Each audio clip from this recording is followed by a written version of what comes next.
This story is titled At My Sister's Graduation Party, Mom took the mic and said, "She's the pride of this family, not like her brother who barely passed." Everyone laughed. I just raised my glass and said, "You're right. I'm not the pride. I'm the paycheck."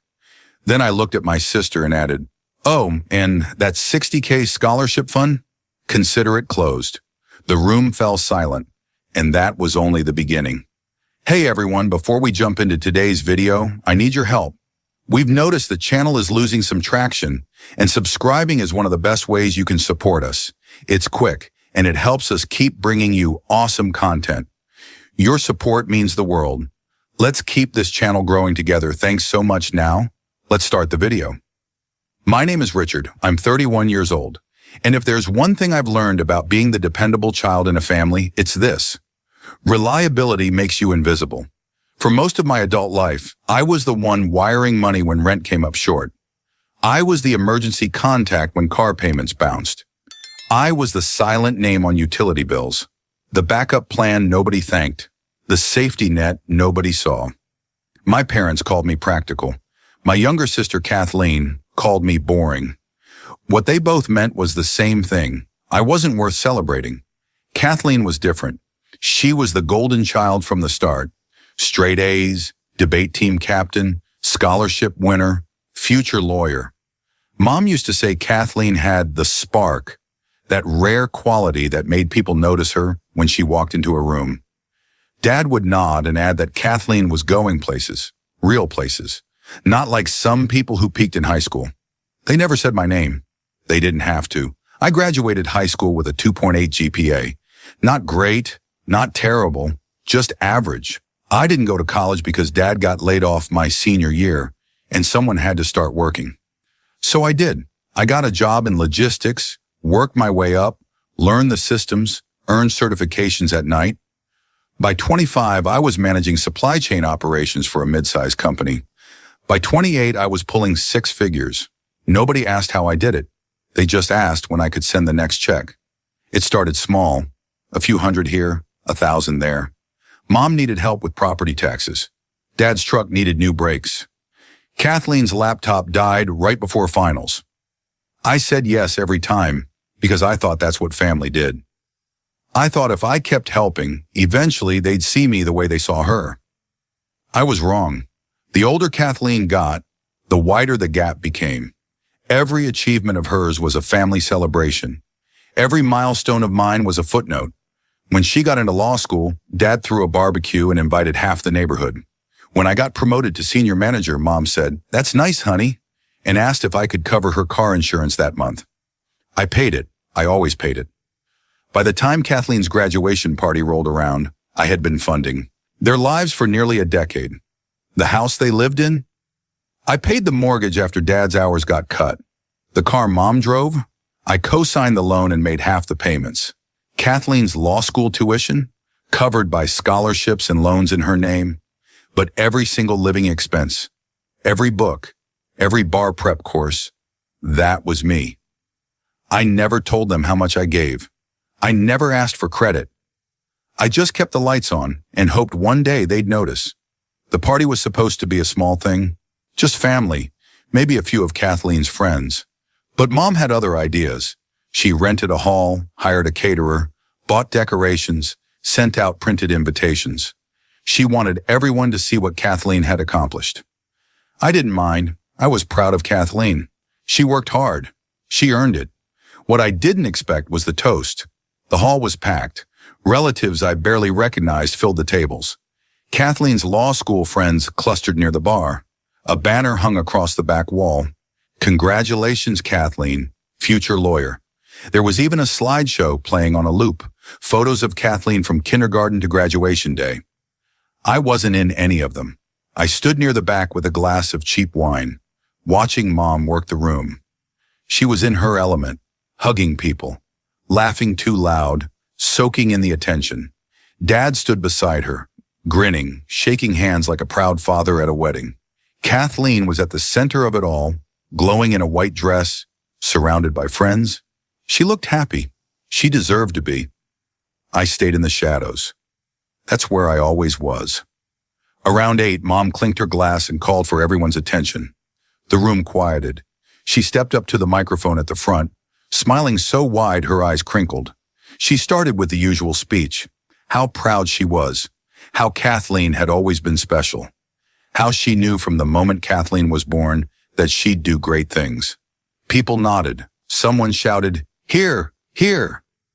Then Mom's eyes found me in the back.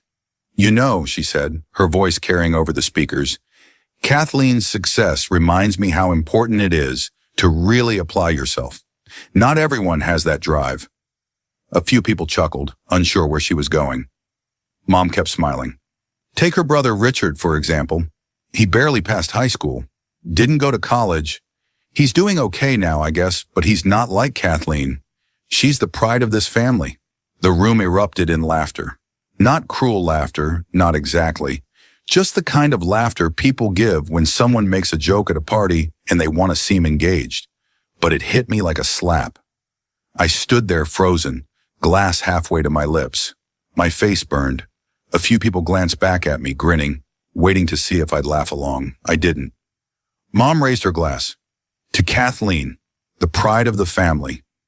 Everyone echoed her. "To Kathleen." I stared at my mother, at my father, at my sister, who wasn't even looking at me. Something inside me cracked, not loudly but completely. I raised my glass too, slowly. The room noticed. A few people quieted, watching. I spoke clearly, loud enough to carry. "You're right, Mom. I'm not the pride. I'm the paycheck." The laughter stopped. Conversations died mid-sentence. Mom's smile faltered. I turned to Kathleen. She was staring at me now, confused, maybe a little scared. I kept my voice calm. "And that $60,000 scholarship fund I set up for your master's program? Consider it closed." The silence that followed was so heavy it hurt. Nobody moved. Nobody spoke. Even the slideshow seemed too loud. I set my glass down on the nearest table and walked out. Nobody followed me. I sat on my couch in the dark, staring at my phone. It buzzed once, then twice. Then it didn't stop. I didn't look. The apartment was quiet. Too quiet. I could hear the hum of the refrigerator, the distant sound of traffic outside, the ticking of the wall clock. Every sound felt amplified, like the silence inside me was louder than the noise around me. I replayed the moment over and over. Mom's voice, the laughter, the way Kathleen didn't even flinch when Mom said those words, the way Dad just stood there, nodding along like it was normal to humiliate me in front of 60 people. I thought about all the years I spent trying to earn their respect, all the checks I wrote, all the times I said yes when I should have said no. I thought about the $60,000 I had quietly saved and invested, planning to surprise Kathleen after graduation. I thought about how proud I'd felt, imagining her face when I told her she could pursue her master's debt-free. Now it just felt like another way I'd let them use me. My phone buzzed again. This time I looked. It was Kathleen. "Richard, what the hell? Call me." Then Dad. "Son, we need to talk." That was uncalled for. Then Mom. "Richard, you embarrass Kathleen in front of everyone. I don't know what's gotten into you." I turned the phone face down. For the first time in a decade, I didn't feel guilty. I didn't feel the urge to apologize, to explain, to fix it. I just felt tired and strangely relieved. I opened my laptop. My hands moved automatically, pulling up spreadsheets I'd kept for years. Every payment I'd made, every bill I'd covered, every loan I'd co-signed. I hadn't kept them to throw in anyone's face. I'd kept them because that's what you do when you manage money. You track it. But now looking at the numbers, I saw something different. I saw a decade of my life reduced to line items. Mortgage payments, $87,000. Car loans, $34,000. Utilities, $22,000. Credit card bailouts, $16,000. Kathleen's living expenses during law school, $48,000. The total sat at the bottom of the screen, $267,000. I closed the laptop. The next morning, I woke up to 14 missed calls and 23 text messages. I deleted them without reading. I made coffee, sat by the window, and watched the city wake up. For the first time in years, I felt like I could breathe. Then my phone rang again. This time it was Kathleen. I hesitated, then answered. Her voice was sharp. Richard, what the hell was that last night? I said nothing. You humiliated me, she continued, in front of everyone. Do you have any idea what people are saying? I took a sip of coffee. What are they saying? That you're jealous, that you can't handle me being successful, that you're bitter because you didn't go to college? I smiled, though she couldn't see it. Is that what you think? She paused. I don't know what to think. You just dropped some bomb about a scholarship fund nobody even knew about and walked out. Because it's gone, Kathleen. I'm not paying for it. You can't do that. I can, and I did. She was quiet for a long moment. Then her voice dropped, colder. You've always been weird about money, Richard. But this is low, even for you. I hung up. They didn't remember. That much was clear. They didn't remember the year I turned 18, when Dad lost his job and the bank sent foreclosure notices. I was still in high school, working nights at a warehouse, funneling every paycheck into the mortgage. Mom cried at the kitchen table, saying we'd lose the house. I told her we wouldn't. I made sure we didn't. They didn't remember when Kathleen was 16 and got accepted to a summer debate camp that cost $3,000. Mom and Dad couldn't afford it. I was 22, barely scraping by myself. But I took a second job and paid the fee. Kathleen went to camp. She won a trophy. Nobody asked how I made it happen. They didn't remember the Christmas I was 25. I bought Kathleen a new laptop because hers crashed during finals. I bought Mom a weekend spa trip because she said she was stressed. I bought Dad new tools for his workshop. I put it all on a credit card I spent the next year paying off. I bought myself nothing. They remembered Kathleen's achievements. They remembered her scholarships, her awards, her internships. They remembered the version of the story where she succeeded on her own, through hard work and talent. They forgot the safety net that caught her every time she stumbled. They forgot my name was stitched into every thread of that net. When I was 16, I wanted to join the robotics team at school. It cost $150 for the starter kit. I asked Dad. He said we didn't have the money. 2 weeks later, he bought Kathleen a $400 violin for orchestra. When I asked why, he said, "She's got real talent, son. You understand?" I understood. I always understood. When I was 20, I got a job offer in another state. Better pay, better benefits, a real chance to build something. I told Mom. She cried. She said I couldn't leave, that the family needed me here, that Dad was barely keeping up with bills. I turned down the offer. Kathleen left for law school 2 years later, 3 states away. Mom threw her a going-away party. I didn't resent Kathleen. Not really. She didn't ask to be the favorite. She didn't ask me to sacrifice. But she also never said thank you. She never asked how I managed. She just accepted it, the way you accept air or water. It was just there. And maybe that was the part that hurt most. Not the money, not the work, but the fact that my presence in their lives was so expected, so ordinary, that it became invisible. I stared at my phone, at the unanswered messages piling up. Part of me wanted to explain, to list every payment, every sacrifice, every time I said yes when I should have said no. But I knew it wouldn't matter. They'd find a way to minimize it, to reframe it, to make me the villain. So I didn't explain. I just started canceling. The first thing I did was call the mortgage company. I'd been making the payments for 6 years. The house was in my parents' name, but the money came from my account. Automatic transfer, first of every month. I'd set it up so seamlessly they probably forgot it was even me. I told the representative I wanted to stop the automatic payments. She asked if I was sure. I said yes. She processed it. The whole thing took 4 minutes. Next was the car insurance. Mom's policy was under my name, linked to my credit card. I called the company, explained I was removing her vehicle from my coverage. They asked for confirmation. I gave it. Done. Then utilities. The electric bill, the gas bill, the internet, all set up under my name years ago because their credit wasn't good enough. I called each company, requested the accounts be transferred back to the property owner. They said they'd send transfer notices. I said that was fine. I moved methodically without emotion. This wasn't anger. This was accounting. By the time I finished, it was evening. My phone had been buzzing nonstop, but I ignored it. I made dinner, ate in silence, and went to bed early. The next morning, my phone exploded. Mom called 6 times before I answered. Her voice was frantic. "Richard, what did you do?" "The mortgage company called. They said our payment didn't go through. I kept my tone flat. That's correct. What do you mean that that's correct? Why didn't it go through? Because I stopped it. Silence. Then louder. You stopped it? Richard, that's our house. It's your house, Mom, not mine. You should be paying for it. We can't afford the full mortgage right now, you know that. Then you'll need to figure it out. Her voice cracked.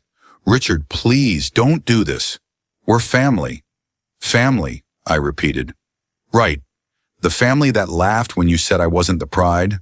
The family that never once asked how I was doing. That family. Richard, I hung up. 10 minutes later, Dad called. His voice was harder. What's this about, son? You trying to prove some kind of point? No point, Dad. Just boundaries. Boundaries? You're going to let your mother lose her house over some hurt feelings? I'm not letting anyone lose anything. You're adults. You'll handle it. You're being selfish, I almost laughed. I've been selfish for 10 years, Dad. You just didn't notice. He sputtered, trying to find words. I hung up before he could. Kathleen called next. She didn't yell. She just sounded confused. Richard, what's going on? Mom's freaking out. Dad says you're cutting them off. I'm not cutting them off. I'm stopping payments I should have never been making in the first place. But why now? Because of what Mom said at the party. No, Kathleen, not just that. That was just the moment I realized I've been funding a life where I don't even exist. That's not fair, isn't it? She paused, then quieter. What about the fund? For my masters? There is no fund anymore. Richard, I need that. I can't afford another degree without it. Then don't get another degree, or take out loans like everyone else. You can't do this. I already did. I hung up. The calls kept coming. Cousins, aunts, even a family friend I hadn't spoken to in years. All of them with the same message. I was being cruel. I was tearing the family apart. I needed to reconsider. Nobody asked why I'd been paying for everything in the first place. I spent the next 2 days compiling everything. Not because I wanted to throw it in their faces, but because I needed to see it myself. I needed to know I wasn't crazy, that this wasn't just me being petty or bitter. I pulled bank statements going back 10 years. I printed spreadsheets. I organized everything into categories: mortgage, utilities, car payments, credit cards, personal loans, Kathleen's expenses, emergency bailouts. The numbers didn't lie. In 10 years, I had transferred $267,000 to my family. Not loaned, transferred. None of it was ever paid back. None of it was even acknowledged as debt. I found emails I'd forgotten about. One from 3 years ago, where I told Dad I couldn't cover his truck payment that month because I just had an emergency car repair. He replied, "Figured you'd come through like always. Thanks." I found a text thread with Kathleen from 2 years ago. She'd asked for $200 for bar prep materials. I sent it the same day. She replied with a thumbs up emoji. No thank you, just a thumbs up. I found a voicemail from Mom, left 8 months ago. She was asking if I could cover her dental work because insurance didn't pay enough. Her tone was casual, like she was asking me to pick up milk. I stared at the files spread across my table. This was my life, reduced to receipts and transfer confirmations. My phone rang. It was an unknown number. I answered. A woman's voice. Professional. Hi, is this Richard? Yes. This is Tiffany from First Community Bank. I'm calling regarding the mortgage account for the property at 428 Maple Street. We show a missed payment for this month. Are you aware? I am. I'm no longer making payments on that account. She paused. Okay. And are you the homeowner? No, my parents are. I see. We'll need to contact them directly then. Do you have their current number? I gave it to her. She thanked me and hung up. 5 minutes later, Mom called. Her voice was shaking. The bank just called me. Richard, they said if we don't make the payment by the end of the month, we'll be in default. Then make the payment. We don't have it. That's not my problem anymore. Richard, please, I'm begging you. Don't do this. I closed my eyes. For a moment, just a moment, I felt the old pull, the instinct to fix it, to say yes, to be the dependable son. Then I remembered the microphone, the laughter, the pride of this family. I said, you should have thought about that before you made me the punchline. and I hung up. I didn't plan to go back. But 3 days after the call started, Kathleen showed up at my apartment. She didn't knock. She pounded. I opened the door. She stood there, arms crossed, eyes red. "We need to talk." I stepped aside. She walked in, looked around like she'd never seen the place before, then turned on me. "Do you have any idea what you've done?" Her voice was sharp but shaking. "Mom's having panic attacks. Dad's talking about selling the house. I had to defer my master's application because I don't have funding." I leaned against the wall. "Okay." "Okay? That's all you have to say?" "What do you want me to say, Kathleen?" "I want you to explain why you're doing this. Why you're punishing everyone because you got your feelings hurt." I stared at her. Really looked at her. She was 24, brilliant, accomplished, completely unaware of the scaffolding that held her up. I spoke slowly. "Do you know how much I've given this family?" She hesitated. "I don't know. Some? $267,000. Her face went blank. "What?" "Over 10 years, mortgage, bills, cars, bailouts, your expenses, $267,000. She blinked. "That's not possible." I walked to my desk, pulled out the folder I'd prepared, and handed it to her. "See for yourself." She opened it. Her eyes scanned the pages. I watched her face change. Confusion, disbelief, then something else. Guilt, maybe, or denial. She looked up. "I didn't know." "I know. Why didn't you tell us?" "Because I thought family helped each other. I thought if I kept helping, eventually I'd matter." Her voice cracked. "You do matter." "Do I? Because when Mom stood up at your party and said I wasn't the pride of the family, you didn't say a word. When everyone laughed, you didn't stop them. You just stood there." Tears filled her eyes. "I didn't know what to say." "You could have said anything, Kathleen. You could have said, 'That's not fair.' You could have said, 'Richard's done a lot for us.' You could have said my name." She wiped her eyes. "I'm sorry. I know you are. But sorry doesn't pay the mortgage." She stared at me. "So that's it? You're just done?" "I'm not done. I'm just not paying anymore." "What are we supposed to do?" "What everyone else does. Figure it out." She shook her head. "You're being cruel." "No, Kathleen. I'm being fair. For the first time in 10 years. She turned and walked to the door. Before she left, she looked back. "You know what? Maybe Mom was right. Maybe you are jealous." I didn't flinch. "If that helps. You sleep at night, believe it." She slammed the door. I stood there in the silence, feeling nothing but relief. The fallout came faster than I expected. The mortgage company sent a formal notice. My parents had 30 days to catch up or face foreclosure proceedings. Mom called me crying. I didn't answer. The car insurance lapsed. Mom's vehicle was uninsured for a week before she realized. She had to scramble to get a new policy, but her credit made the premiums double what I'd been paying. She left me a voicemail saying I was ruining her life. The utilities were transferred back to their name. The security deposits I'd paid years ago were never refunded. They had to put down new deposits, which they didn't have. Dad tried to negotiate a payment plan. Kathleen had to withdraw her master's application. Without my funds, she couldn't afford the program. She posted on social media about unexpected financial setbacks. Friends commented with sympathy. Nobody knew the whole story. I watched it all unfold from a distance, through messages I didn't answer and voicemails I didn't return. Part of me expected to feel guilty. I'd spent a decade being the fixer, the safety net, the invisible foundation. Watching everything crumble without me should have hurt, but it didn't. Instead, I felt lighter. I felt like I'd been holding my breath for years and finally exhaled. 2 weeks after Kathleen's visit, I got a text from Dad. It was short. "We're selling the house. Hope you're happy." I replied, "I'm not happy, but I'm free."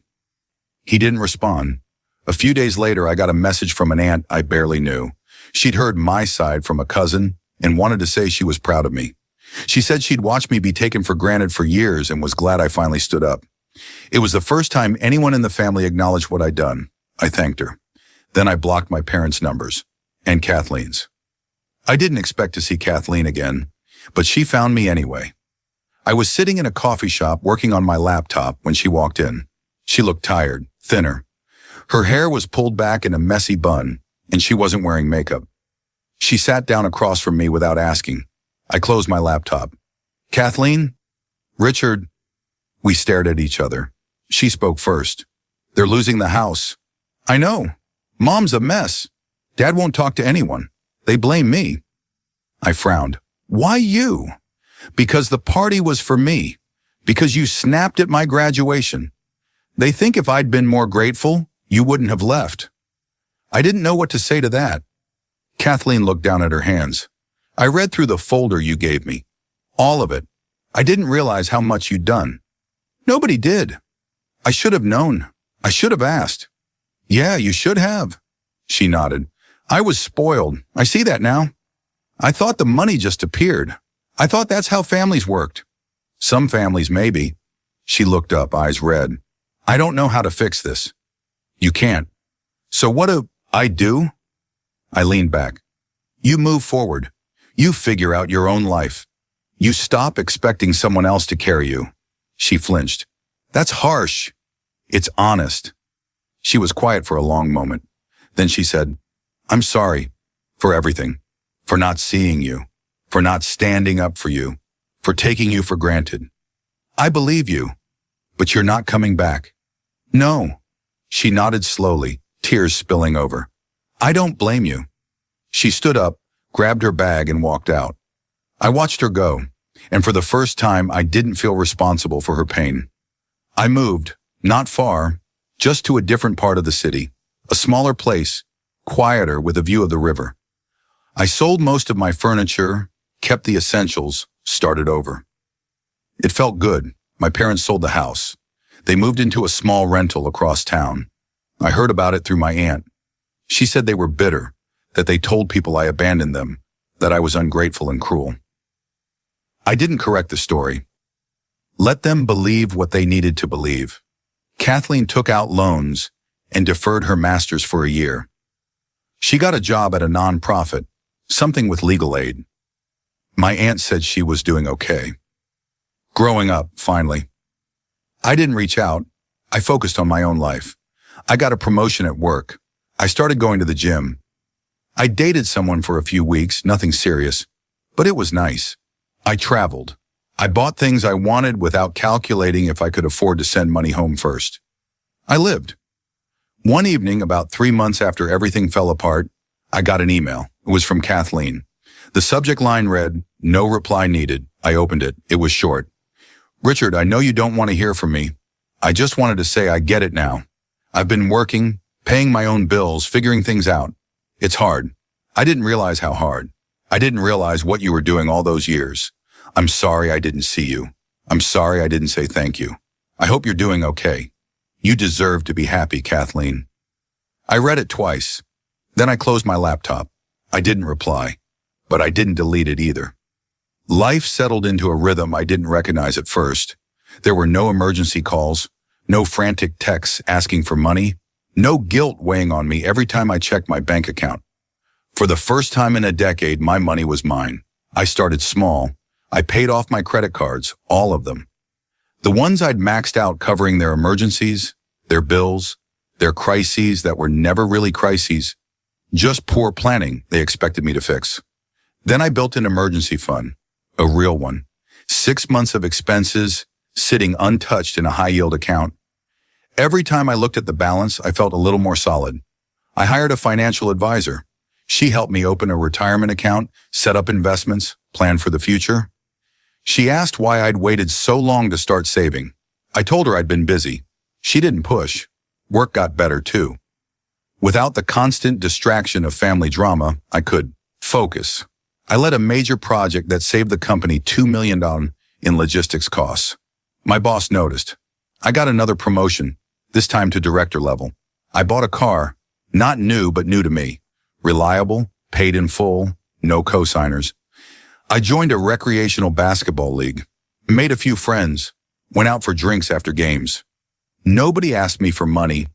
Nobody needed anything from me except to pass the ball and show up on time. It felt strange. Good strange.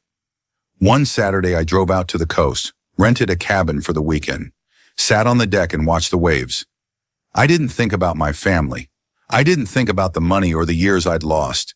I just existed. It was the most peaceful I'd felt in years. When I got back, there was a voicemail from my aunt. She said my parents were doing okay, adjusting to the new place. She said Kathleen was applying to law schools again, this time with a clear plan and her own funding. She didn't ask me to reach out. She just wanted me to know. I appreciated that. I deleted the voicemail and moved on. I ran into my father by accident. I was loading groceries into my car when I heard someone say my name. I turned. He was standing a few feet away, holding a bag of his own, looking older than I remembered. We stared at each other. He spoke first. "Richard, Dad." Silence. He shifted the bag in his arms. "How have you been?" "Good." He nodded. "That's good. That's good." More silence. He cleared his throat. "Your mother and I were managing. The new place is smaller, but it's fine." "Glad to hear it." He looked down.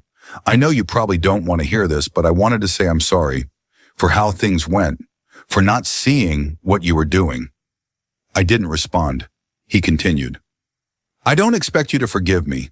I just wanted you to know I understand now why you left." I studied his face. He looked tired, worn.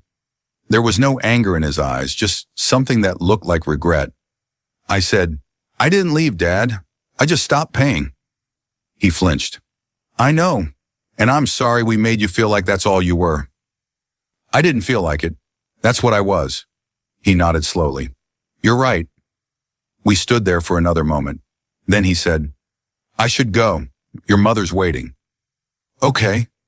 He started to walk away, then stopped. "For what it's worth, I'm proud of you. For standing up. For choosing yourself." I didn't know what to say to that, so I just nodded. He walked to his car. I watched him drive away. I felt nothing. Not anger. Not sadness. Just nothing. And that felt right. A year passed. I didn't reconcile with my parents. I didn't start sending money again. I didn't go back to being the invisible son who fixed everything. I built a life that was mine. I got promoted again, this time to VP of Operations, corner office, real influence, respect from people who saw my work, not my wallet. I started dating someone seriously. Her name was Olivia. She was a teacher, smart, funny, completely uninterested in my money.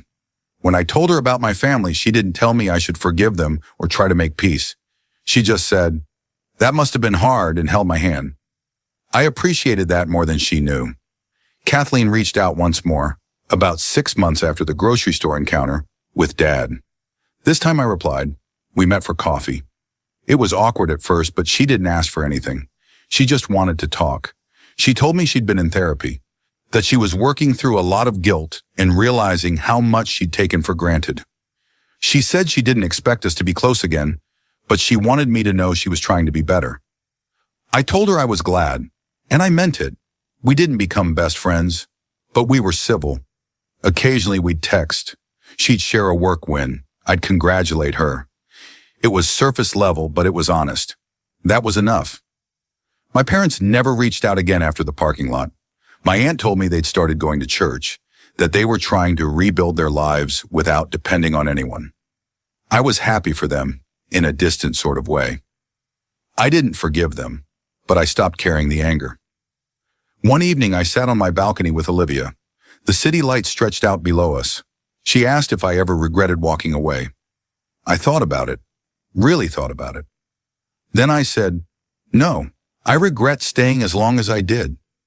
She nodded, understanding without needing details. I realized something in that moment. For 10 years, I'd been waiting for them to see me, to acknowledge what I'd done, to say thank you. But I didn't need that anymore. I'd seen myself. I'd acknowledged my own worth. And that was enough. 2 years after the graduation party, I received a letter in the mail. It was from my mother.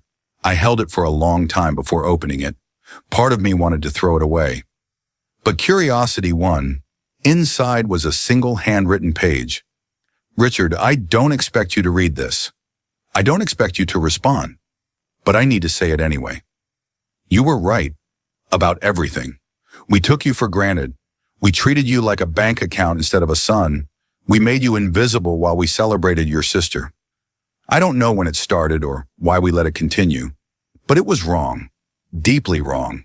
I'm not asking for forgiveness. I'm not asking you to come back. I just need you to know that I see it now. I see what we did, and I'm sorry. I hope you're happy, Richard. I hope you found peace. You deserve better than what we gave you. Love, Mom. I read it 3 times. Then I folded it carefully and put it in a drawer. I didn't respond, but I kept the letter. Some wounds don't heal with apologies. Some relationships don't get restored. Sometimes the best closure is knowing you made the right choice and moving forward anyway. I'm 33 now, 2 years removed from that graduation party, 2 years removed from the moment I finally chose myself. My life looks different now. I have savings, I have investments, I have a retirement plan that's actually mine.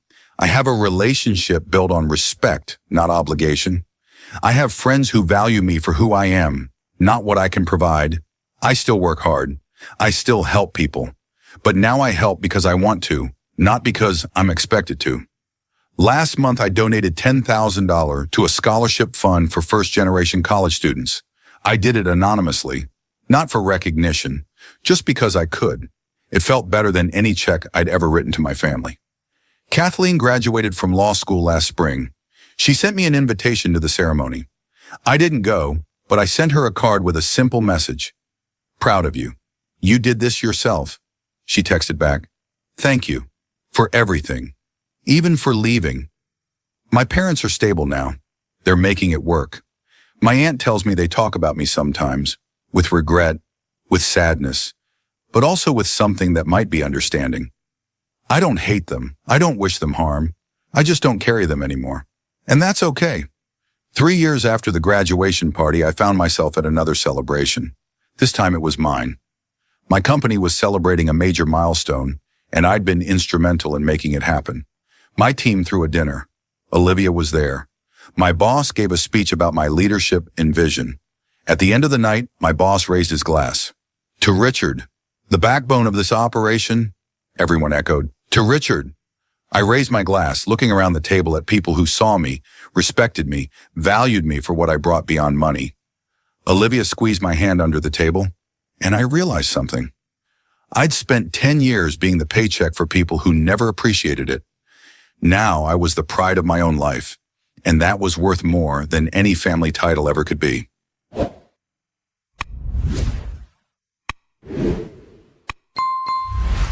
Did you enjoy my story? What a journey it has been. I truly wonder, what would you have done if you were in my shoes? Would you have chosen silence to keep the peace, or would you have done what I did to reclaim your dignity? Let's meet in the comments below. I'm so curious to hear your thoughts. I'm reading every single one. Which city are you listening from tonight? If my story resonated with you, you can support me and help me bring more stories like this to the world by sending a super thanks. Your sweet support means the world to me and allows me to continue this journey with all of you. On the screen now, you can see 2 new life stories that I highly recommend you watch next. There are so many more on my channel, each with its own lessons and triumphs. Don't forget to subscribe and click the notification bell so you never miss a new chapter. Thank you for being here with me. Until the next story, with love and respect.